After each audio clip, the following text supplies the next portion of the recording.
I'm here with the Association of African Universities Television, AUTV. I just want to say that without the media, you won't know what's going on in the world. Even with the media, you sometimes don't know what's going on in the world. So you need to tune in to the reliable sources who are really on the front lines, who can give you the information you need and give you facts, not conjecture, give you real news, not fake news. And this is the place to find it, AUTV. The voice of higher education in Africa.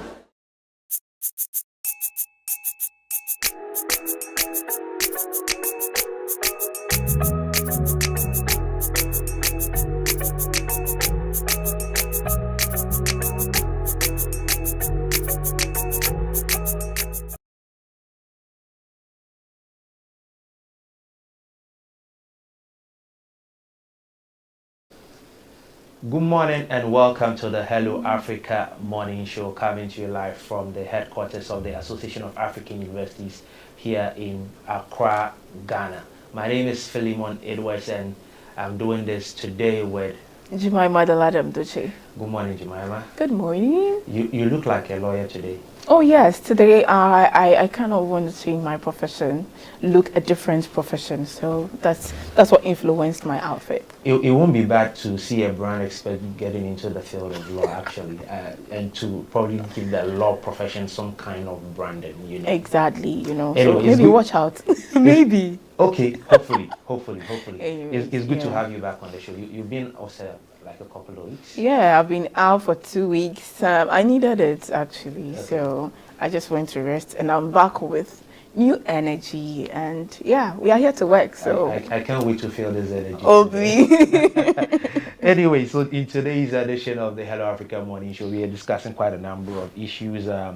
One of the most important things we're talking about, I'm not sure if you've heard about the alleged sex trade going on in the United Arab Emirates, where Africans are sent, or African women specifically, are sent over there and bid to do some sort of businesses or jobs, and then in the end they end up being in the sex trade and things of that nature. And on a brighter note, we're talking about tobacco fields getting into blueberry.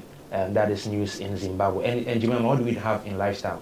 Oh, for lifestyle, you know, this week there was a lot trending, but what really got social media talking was Sarkodie's Rapaholic in Kumasi. I mean, there's a lot. You know, last 2 weeks was the funeral of the Asante Hima, Yeah. the Queen, yeah. And after that, all the conversations was leading to the Rapaholic, Yeah. the Sarkodie's planning. I mean, there's a lot actually went on. I like the planning and I like everything that went on. It looks like there were pre things to just keep people alive and not just get up and Saturday just go and do your Rapaholic. And I mean, it went well. It kept a lot of people talking, and a lot was actually there. And one thing that really took me by surprise was that he paid tribute to Daddy Lumba. Yeah, on the show, and it was quite And amazing. speaking of Daddy Lumba, he would have been 61 years today if he was still alive. God rest his soul. But we'll be discussing many more of these things when we get into lifestyle. We'll go for a break. When we come back, we'll get into the top African stories and we'll take it from there. Stay tuned. This program is proudly sponsored by Venom Mineral Water, Share the Love, and Bigo Drinks.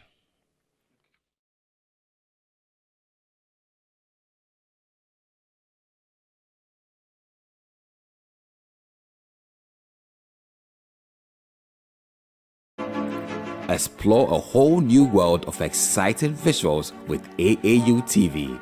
Get ready for a mix of interesting talk shows, interviews, discovery documentaries, and news on AAU TV. It's not just about watching TV, it's about experiencing something special. AAU TV reaches over 25 countries in Africa, bringing you a blend of knowledge and fun. Learn about different cultures as you enjoy the shows. If you have events or want to showcase your business, we've got you covered. Watch AAU TV free-to-air channel on satellite. Connect with us on Facebook, Instagram, and X, formerly known as Twitter, at AAU TV. Reach out on call or WhatsApp us at +233 26 629 6601 or +233 20 399 5210. AAU TV, the voice of higher education in Africa.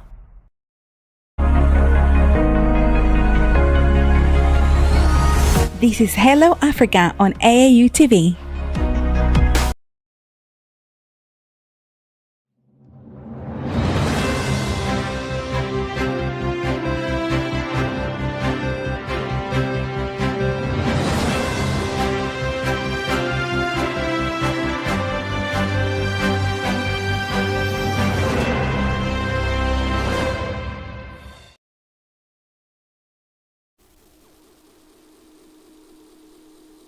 Adeladem Tucci.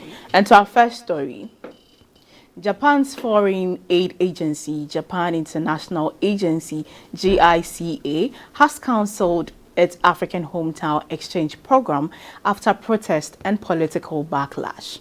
The initiative, announced in August, was meant to link cities in Japan with Mozambique, Nigeria, Ghana, and Tanzania, but inaccurate media reports suggested it would trigger mass migration, sparking a flood of complaints from residents.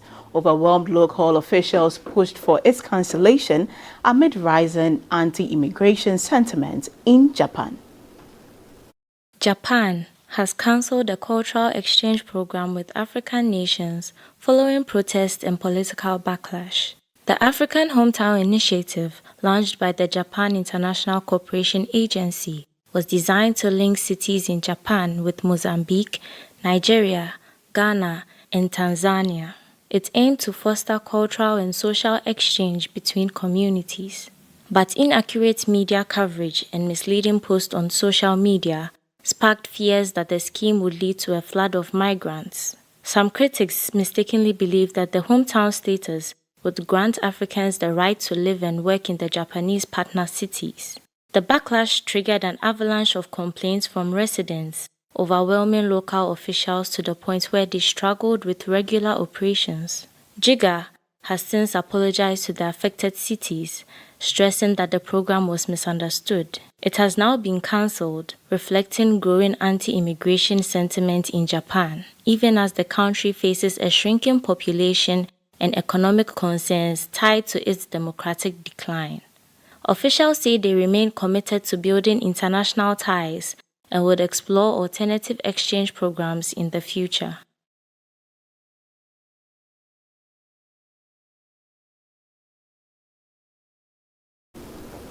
Moving on, the Democratic Republic of Congo and Rwanda will begin implementing a U.S. brokered peace deal in October aimed at ending years of conflict in eastern Congo. The plan includes joint border monitoring, ending support for militias, humanitarian access, and the deployment of neutral observers. As a major step towards stability, the deal's success will depend on sustained political will, as previous accords have often collapsed. The accord aims to ease years of deadly conflict in eastern Congo, where Rwandan-backed M2 rebels and other armed groups have been destabilized in region and displaced millions of people. Under the plan, both countries will establish joint border monitoring mechanisms, end support for proxy militias, and allow humanitarian access for civilians. The deal also provides for the deployment of neutral observers to track compliance. Regional analysts say this agreement marks one of the most significant steps in recent years towards resolving tension between Kinshasa and Kigali. But implementation will be a critical test, as past ceasefire and accords have repeatedly broken down. Officials in both capitals stress that October will reveal whether political will, backed by international support, can finally transform promises into lasting peace for the Great Lakes region.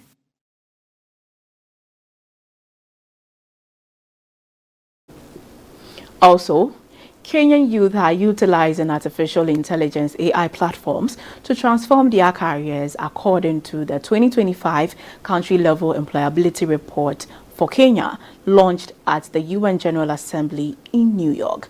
It found that completing challenges, filing profiles, teamwork, and online learning courses significantly boosted employability. The report shows how AI-driven practice-based learning is reshaping the future of work and offers a mode for national AI strategies across Africa. At the United Nations General Assembly in New York, a report has highlighted how Kenyan youth are using artificial intelligence to unlock jobs and career opportunities. The 2025 country-level employability report for Kenya, produced by Zindi in partnership with Dalberg Data Insights, the International Center for AI Research and Ethics, and the Presidency of Kenya, tracked more than 8,000 young people on Zindi, the continent's largest AI and data science challenge platform. The results are striking. Nearly 1 in 5 users achieved a career change after joining. More than 80% of those with complete profiles advanced in their professional journeys, compared to just 3% with incomplete profiles. Completing 4 or more challenges made participants 4 times more likely to secure jobs. Collaborative teamwork tripled opportunities, and even a single learning course boosted employability threefold. The report emphasized that success today is less about traditional classrooms and more about applied practice, collaboration, and problem solving. Kenya's example shows how digital platforms can build readiness for artificial intelligence, empower youth, and position Africa as a key contributor to global innovation.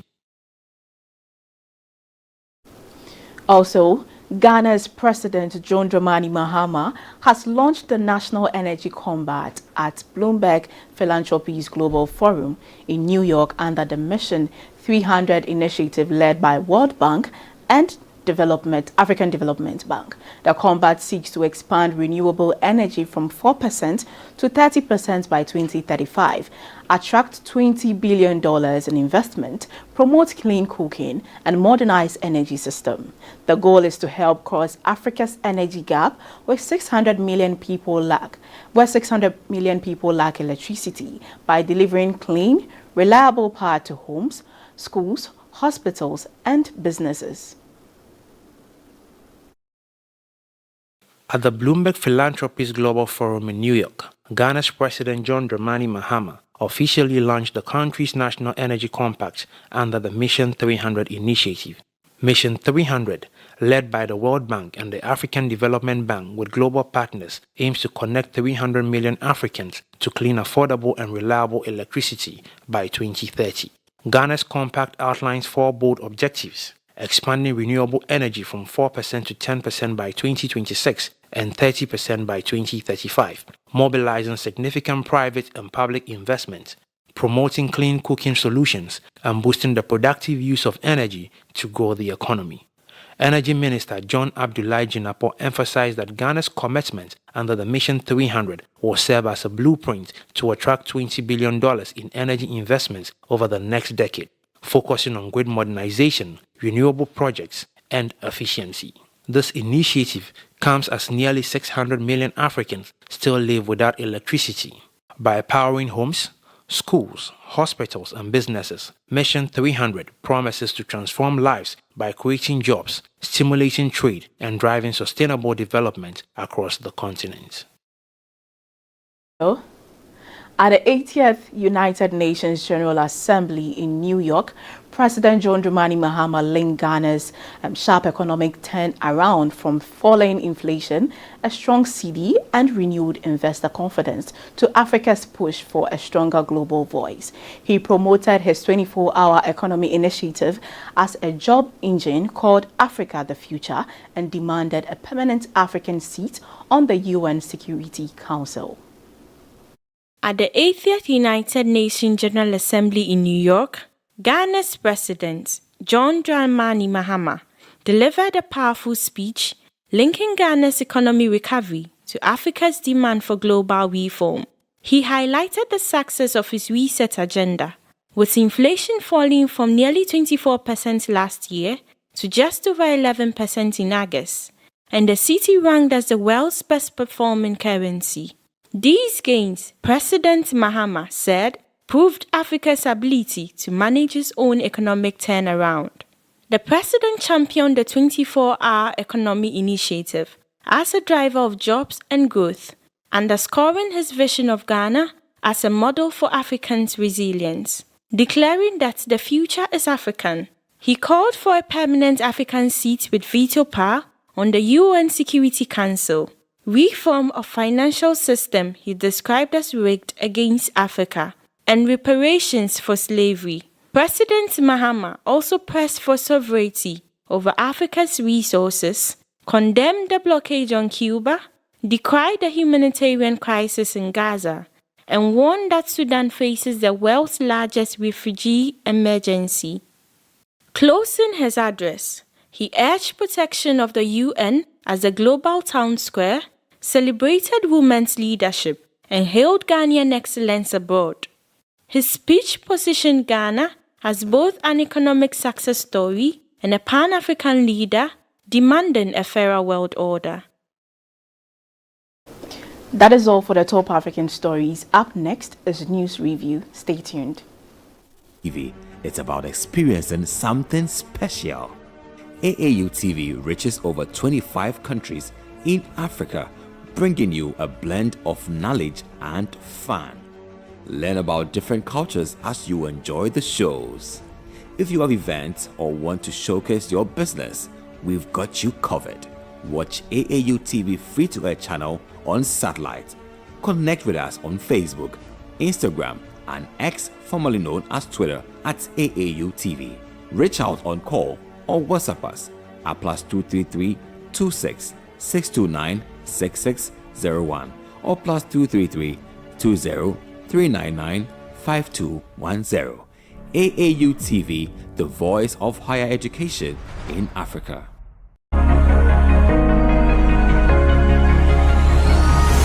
Hello Africa, keep watching AAU TV.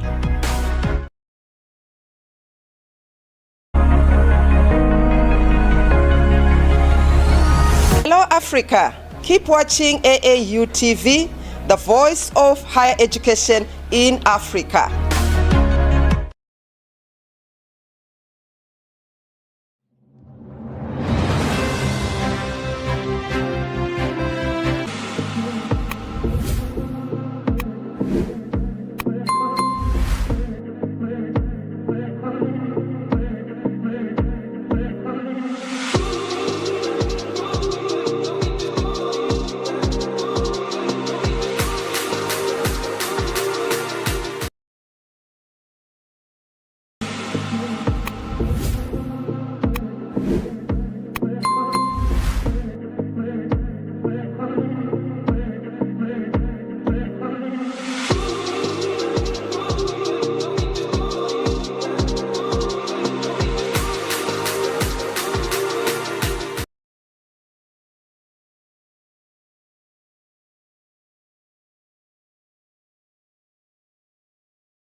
We can just go by as the top African stories. Joining me to do the review is my brother, Dr. Ajuman Oche. Doc. Hi, Phil. How you doing? Man, I'm doing good by God's grace, and you? I'm doing well as well. Splendid. Looking sharp as usual. I appreciate it. Also representing the motherland. Exactly. It's all good to have a good blend, right? Yeah. Western, local. Yeah. Very beautiful one on a Monday morning. Splendid. The last Monday of the month of September. Yeah. I mean, it feels not like it. I mean, September is just ending on a very quick notice. Yeah. It just started like a while ago, and just like yesterday, we see it facing away, and October comes in. Yeah. All the rest are 31 except February alone. So you know what we're up against, right? Definitely. 31 days of October, it's that time where we have to brace ourselves for whatever comes our way. Yeah, and that also means we are getting into the last quarter of the year, so you've got to brace yourself up. If you had plans for the year, you had things going, just know that we are just getting into the last quarter of the year, and then try to wrap things up. Anyway, so we'll get into the discussions. And oh, by the way, I did hear just that you have the juice about regarding a UPSA congregation, something, where the VC refused to shake hands. Some hands, right? With some students. Yeah, I don't know if you have the video, we can pull it up. Just for people to watch it and see I haven't seen it yet. How it was like. UPSA is a shining beacon, right? Yeah. And every year it produces graduates ready for industry. It has very strong, I would say, code of conduct. Yeah. It doesn't really compromise on these things. And some of which are students' outlook and how they appear. The professional nature the UPSA looks at is something that it can't underestimate. So you see that in the video, a number of students were passed by, and all these students, there's something peculiar about them. It's that they had bushy hair, or they had some hairstyles that this is really ridiculous. Look good. I can say that this is not the UPSA I know. UPSA is very keen at students' outlook. Would you take a bushy hair to the office, or what notes are you really representing the UPSA? Again, I can't just believe this. So the vice chancellor. I mean, the VC is not really for it. It's not really up for those kind of lifestyles. So, I mean, earlier this year, we heard about this student who was dragged out for having a Pearson's. And that I saw. It didn't look good. It became a conversation out there, that kind of student liberty. Is it opened or it's limited? I think that UPSA wants to send a word out there that, these liberties are limited. You have to let the school match you according to our conduct, not the other way around. So. I mean, it's humor. It's humor. You can just laugh about it. It's very on one end also, it tries to bring our minds back to the past. UPSA remains UPSA. The standards remain unchanged. It does. But I think that on this occasion, the VC should have had some mercy. I mean, these guys are done with school and they are just going out of it. So I just allow them. Life has a way of shaping people. If the school didn't shape you, look, these guys, assuming they were going to get into corporate jobs, we do know definitely they can't go with this kind of bushy. And to understand. I mean, so anyway. But probably he's just trying to keep the. The VC is a very exuberant young man. I mean, so he's young. He's funny sometimes. So I mean, there's this one way of just showing them. Listen, I will shake your hand. The funny thing is how his colleagues on the were equally laughing. That's interesting. All right, so let's get into our first story for the news review. And we begin in Zimbabwe this morning. So Zimbabwe has long been known as tobacco country, fueling billion-dollar exports mainly to China. But now the nation is eyeing a healthier future, which is blueberries. Thanks to a new trade deal, Zimbabwean blueberries can enter China tariff-free, opening up a huge market for farmers. It's a small industry compared to tobacco for now, but production is rising fast, jobs are being created, and some believe this superfood could transform the country's farming landscape. Very interesting story here. Definitely. First of all, have you eaten blueberries before? It isn't that common on the market, and I think it is that kind of crops that are more, I would say, they are more epidemic. They are not available everywhere, and they are those kind of breeds that are quite centered in some areas. So in Ghana, we don't cultivate blueberries, we don't. And I think it's imported. Yeah. But I haven't really come across blueberries. I'm mostly come across red grapes and white grapes. Yeah. I was fortunate to have one probably 5 years ago. Oh, that's a long time. Yeah, very long time again. I haven't seen it again. That was at the Accra Mall. Interesting. It was by chance because what I was going to buy was no blueberries. I just chanced on it and I figured, okay, I haven't seen or eaten this before, so let me try it. I mean, and it was okay. It was good, quite small. Like, but it's very nice. It's nice, but it's like you're saying, it's not common. Yeah, not common. Quite rare. So the interesting thing for me here is the fact that it's a thing which is often grown in Europe and places like that. But to see Zimbabwe make waves with it right now, and they're about to get into the Chinese market at a tariff-free rate, it's a very interesting thing, and I think that is a big deal for the Zimbabwean economy. Like we have read in the brief already, we do know that Zimbabwe is known for tobacco and all of that, but to get blueberries to this point where China is going to be making a big deal out of it, I mean, I think it's a good thing for them, because we do know where China stands when it comes to trade and imports and I mean business practically across the globe now. China is a force to reckon with. So if you're a country that has your goods and services in the Chinese markets, absolutely it's a big deal. It's a big deal. I don't know what you think. Yeah. Let me just start by trying to correct myself earlier. I said epidemic. Blueberries are, on the other hand, not epidemic but endemic. Endemic. Endemic was the word. Central to a particular community.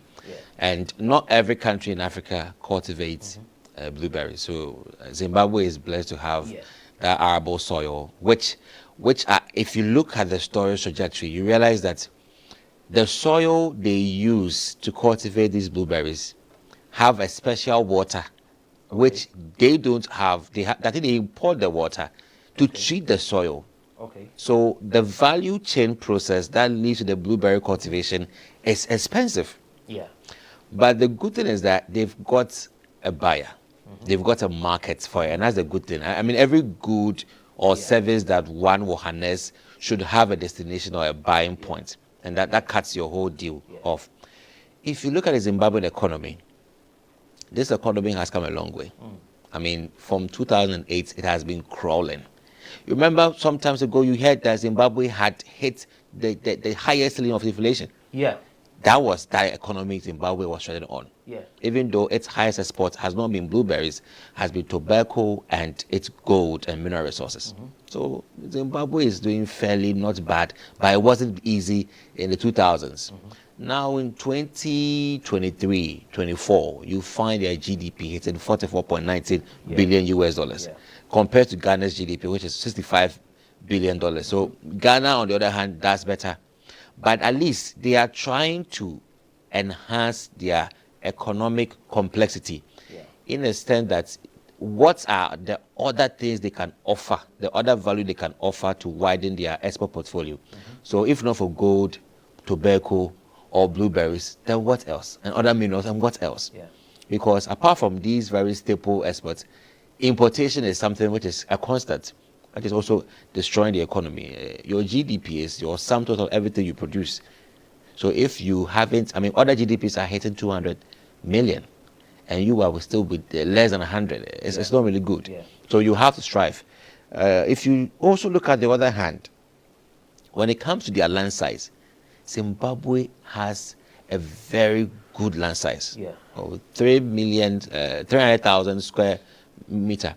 So you can see that there's potential for them to cultivate. So if you today you are the highest exporter of tobacco, which we know, I mean it has its own commercial good or goodness, but you know the people are saying that they rather invest in cultivating blueberries than to invest in tobacco.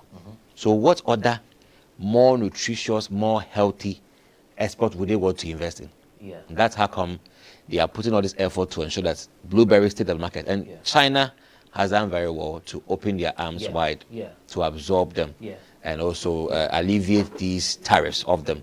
Now, I'm going to give you a tariff-free window, export these things, and I'll buy them, and I will keep your economy sustained. So kudos to China for lending that support to Zimbabwe. And I believe this is also an opportunity for Zimbabwe to also catch up Exactly. They can invest more, even though the value chain is quite difficult. Yeah. Because the soil and then the water that treats these blueberries are not easy to come by. They have to go through a lot of process to get it done. But I believe that they can sustain, if they can sustain it, they should, so that at least they can widen their export portfolio. Yeah. I'm particularly excited for Zimbabwe because, when you look at the countries around the world that produce blueberries, let me say Zimbabwe is one of the ones on the list of the table. In Africa, there's South Africa, and then there's Morocco. But entirely, Peru leads the charts, then there's Chile, Peru, there's Mexico, and the United States, Spain, Canada, Germany, the Netherlands, and then Poland. So I'm really excited for Zimbabwe, so that now they can diversify and not just deal with tobacco only, because I'm not going to condemn tobacco for what it does and all of those and the health factors and all of that, but we do know the values in terms of what health benefits it will give when you compare that to blueberries. Yeah, I mean, it destroys lives. Tobacco, So, to understand, destroys lives. Yes. So definitely, it's a big deal for Zimbabwe, and so congratulations to them. And I just pray that the managers of the economy will do the job that they are supposed to do, and manage and take advantage of what China has given them. Definitely. I mean, the tariff-free thing is a big deal for me. It's a game changer. China doesn't do that for everybody. So it's a big deal. Yeah, and I mean, amongst other countries, China is offering this very good window, so they have to take advantage of it very well. Definitely. All right, so we'll move on to our next story, and this is particularly exciting, or not exciting, let me say, cause for attention from a lot of people, because it's been in the news for quite a while now. And it's about the Dubai sex trade issue. I know you have heard some stories about it where, in a certain sense, young women, I don't know if I should say they are deceived, or they are sent to the UAE in the disguise of going to work, and then they end up in sex trades, sex trafficking, things of this nature. And we have seen and read stories. I've seen a few videos. The videos are not common, but when you see one or two of these things, how the ladies are treated, it's a big deal. And in this story, we just get to hear that the let me say, the main brain behind this, who is a Ugandan named Charles Abe Mwesugwa, has been identified, as the person who is behind this network in Dubai, and he has been arrested and detained by the UAE authorities. Now, the BBC undercover investigation revealed how vulnerable women from Uganda were lured to Dubai with promises of jobs, only to be trapped in debts and forced into prostitution. Mwesingwa, a former London bus driver, was secretly filmed offering women for sex parties starting at $1,000. While he denies the allegations, the Interpol Uganda has issued a red notice against him, and the UAE has confirmed he is in custody. The case has shaken both Dubai and Uganda, sparking outrage and calls for justice. And some of the testimonies are heartbreaking. One woman whose identity was protected described how clients even requested degrading acts like defecating on them. And these are vulnerable women, tricked and exploited in one of the world's most glamorous cities. Very, very appalling and disheartening to hear. In matters like this, the person